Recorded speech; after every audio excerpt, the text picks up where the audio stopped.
Hey folks, Kevin here. I'm back today with another book review of a classic business and entrepreneurship book. This one is called The Emyth Revisited, and many of you guys have probably heard of this before, by Michael E. Gerber.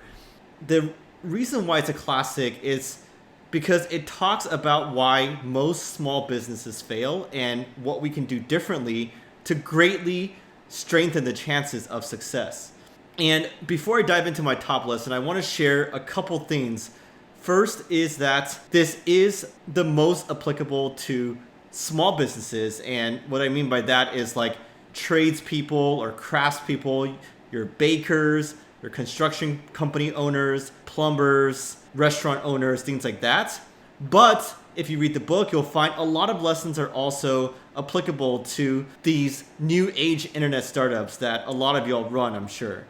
Essentially, what the book talks about is how to work on your business, not in your business. You've probably heard of that cliche a lot as well, but this book gets into very specific cases of what the mindset needs to be, what changes you need to make, how to deal with employees so that they can help you run your system, how to make it expandable, and how to think about a potential sale in the future too.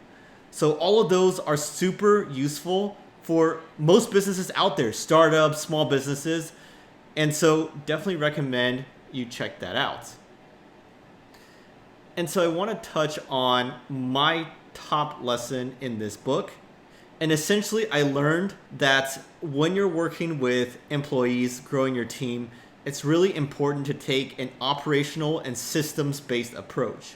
And so what I mean by that is, ideally, you try to do those things yourself first when you don't have a budget yet, like the accounting for your small business or the marketing or some other things. You learn it and try to do it yourself, find what works so you get comfortable with it.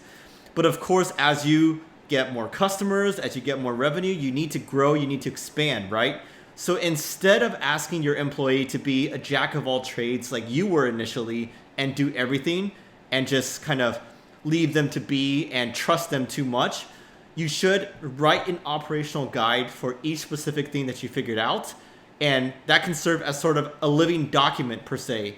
So they can follow your guide. And if something comes up that isn't in that guide, then you too can work to update it for the future. And the beauty of that is that you figure it out what works and you can pass it to them. So you don't need the best person and a stellar employee to keep the well-oiled machine running very smoothly. That's a super important part so that you don't keep everything in your mind.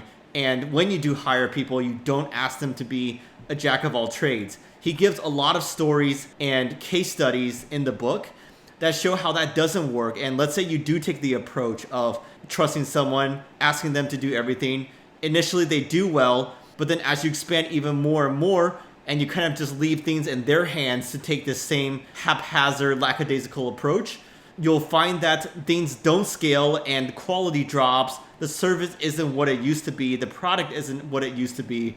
And you get mad. You're like, why are they so incompetent? I just got to fire everyone and do this all back by myself, back when I knew and could closely control everything.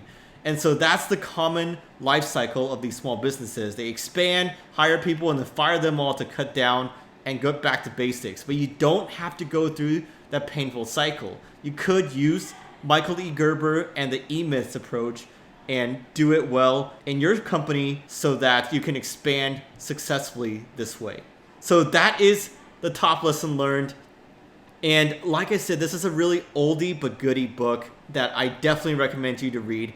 It doesn't take that long. And he also talks a lot about mindset, how we have three types in all of us: the entrepreneur, the technician, and the manager, and how we need all of them to be on equal levels to really succeed.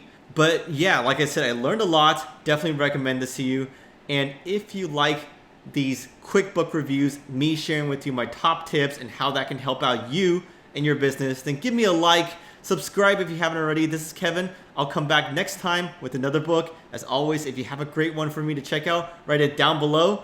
And hope you have an amazing rest of your day.